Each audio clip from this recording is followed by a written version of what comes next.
Comercio y comerciantes del siglo XIX. Los países de América Latina y del Caribe importaron casi toda la maquinaria, herramientas y material de transporte con que se equiparon. Es por ello que las importaciones de bienes de consumo duradero reflejan también el consumo privado de los colombianos, ya que no se producían en el país a lo largo del siglo XIX. Uno de los problemas más graves para el importador del interior era el transporte por el río Magdalena. Por lo general, los cargamentos se llevaban en champanes o en bongos. El champán era una embarcación con una tolda de guaduas y hojas de palmera cubriendo la parte central. En las aguas de poca profundidad, los bogas impulsaban la embarcación con pértigas largas. Para el pasajero, el champán era bastante incómodo por la mugre que caía del techo de la tolda. Además, el pasajero estaba atrapado dentro del estrecho espacio de la tolda donde no circulaba el aire y había muchos zancudos. El tiempo de navegación río arriba variaba mucho. Los champanes cargados con mercancías demoraban entre 2 y 3 meses en subir el río. Afortunadamente, el barco de vapor que introdujo Mosquera y las empresas navieras que surgieron cambiaron este panorama. Independiente de estas condiciones adversas que traía la geografía colombiana, durante el siglo XIX se desarrolló un sistema económico basado en importación y comercio, en la cual se destacaron figuras nacionales y extranjeras, así como sociedades inversionistas que impulsaron la economía nacional.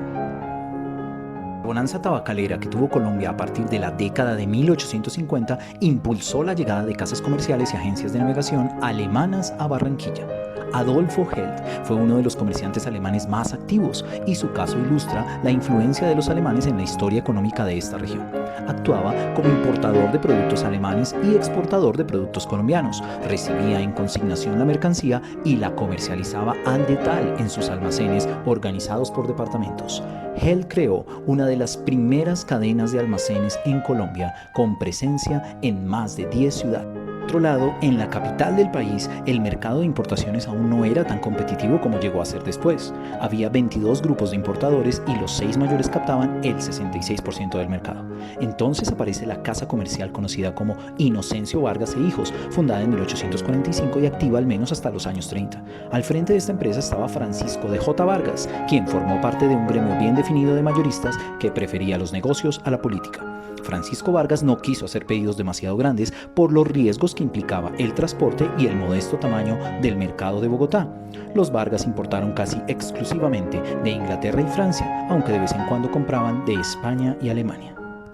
Otra forma de comercio fue la explotación minera por colonización, que eran inversiones en las zonas rurales para la posterior explotación minera a través de compañías que realizaron importantes inversiones en el mundo rural, mediante la adquisición de concesiones que luego eran parceladas. En 1835, la sociedad formada por Gabriel Echeverri, Juan Santamaría y Juan Uribe Mondragón solicitó al gobierno nacional la adjudicación de tierras baldías en la banda occidental del río Cauca, que por entonces era selva y apenas se empezaba a colonizar.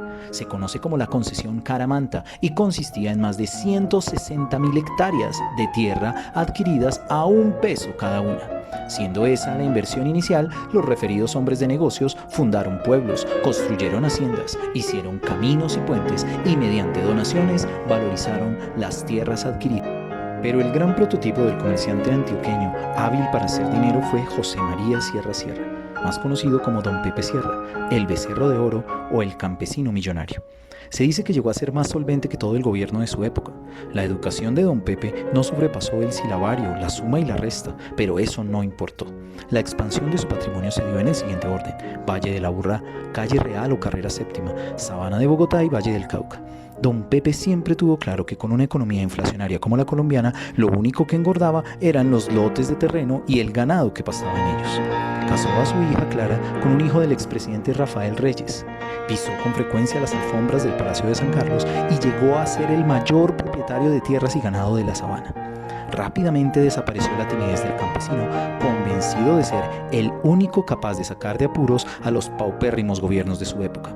Los presidentes Rafael Núñez, Miguel Antonio Caro, Carlos y Jorge Holguín, José Manuel Marroquín, Rafael Reyes, Ramón González Valencia y Carlos Restrepo estuvieron en su lista de clientes.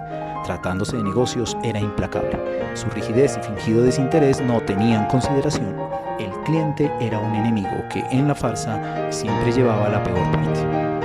Y así, Colombia se vinculó al comercio internacional a través de la importación de mercancías y la exportación de productos en la segunda mitad del siglo XIX. No olvides, si quieres aprender más contenido histórico de Colombia, suscríbete al canal y espera nueva información.